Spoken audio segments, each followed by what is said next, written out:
שלום לכולן, ברוכות הבאות להכשרה שלנו מנקות ביחד, והיום השיעור המבוא. אנחנו נמצאות עכשיו לפני חג הפסח, ואחד המרכיבים החשובים של ההכנה לחג עבורנו, נשים, זה ניקיון. לא לכל אחד זה קל.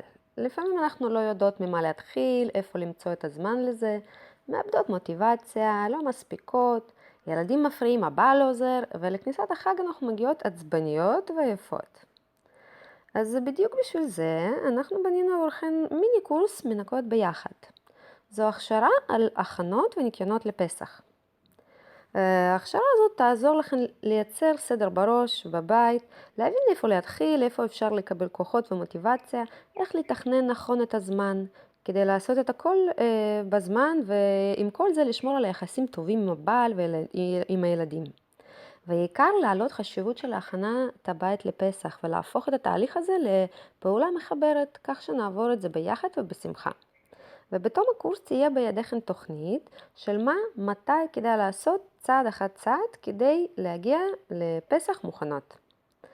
רק לחדד שהקורס הזה הוא לא על איך להכשיר את הבית לפסח, איך לנקות את הבית מחמץ וכל זה, אלא על עקרונות היסוד של הסדר, עצות על איך למצוא זמן לזה, איך לתכנן את הכל ולתמוך אחד בשנייה בזמן הכנה לפסח.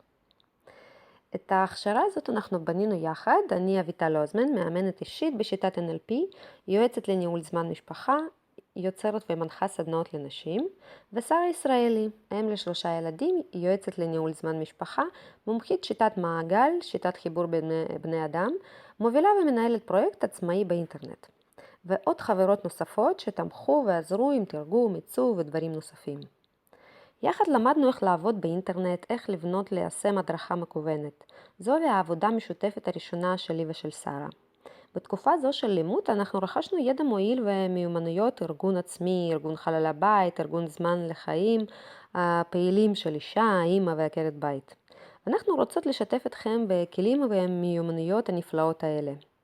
ומכיוון שאנחנו לפני הפסח, אז חשבנו להשתמש בהזדמנות הזאת ולעזור, ובעזרת הכלים שיש לנו להפוך את הניקיונות הפסח לפעולה משותפת. אז למה כדאי להתחיל בכלל לנקות ביחד, בתמיכה הדדית?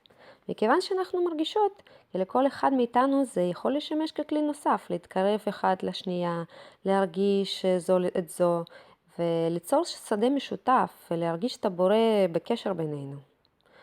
אז נתחיל ככה קצת משאלות ארגוניות. איך אנחנו הולכות ללמוד? אנחנו נשלח לכם מייל עם 3 שיעורי וידאו נוספים. ומכן נדרש להכיר את החומר, לבצע את המשימות שיהיו בשיעורים. מתי אנחנו נלמד? ההכשרה מנקות ביחד מורכבת מוידאו, הקדמה ועוד 3 שיעורי וידאו קצרים. זה אומר שאתן לא צריכות להיות מול המחשב בשעה מסוימת של היום, אלא תוכלו לעבור את ההכשרה בכל זמן שנוח לכן, כל אחד בקצב שלה עם המהירות המתאימה לה.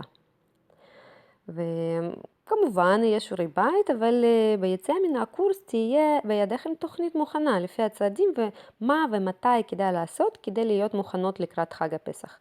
ולא שנסגור חורים ברגע האחרון. אז כן כדאי להתאמץ ולעשות אפילו את המשימות שאנחנו ניתן. אז אתן, כמו שאמרנו, צופות בסרטונים ומבצעות משימות.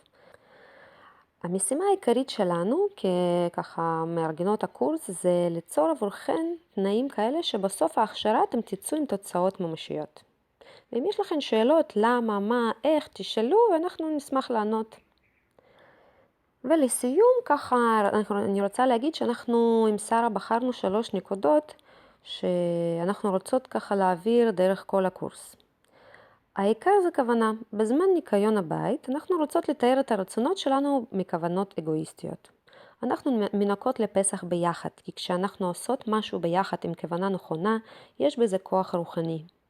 בפעולה המשותפת שלנו, אנחנו רוצות לתמוך בגברים שלנו ולעשות נחת רוח לבורא. ועכשיו נעבור לשיעורי בית. תזכרו בהכנות הקודמות שלכן לפסח ותנתחו אותם קצת. תחשבו, האם היה משהו שלא עבד כמו שהייתם רוצות שיעבוד? מה זה היה הדבר הזה שלא בדיוק עבד טוב והייתם רוצות לשפר? ועכשיו תחשבו איך אפשר לשפר את הדבר הזה, איך אפשר לעשות את ההכנה לפסח יעילה יותר. מה אתן צריכות בשביל זה? ודבר שלישי, איך זה שאנחנו מתכוננות לפסח ביחד ותומכות אחת בשנייה, ישפיע על ההכנה של כל אחד מאיתנו לפסח. אז אנחנו מחכות לתשובות שלכם וניפגש בווידאו הבא. להתראות.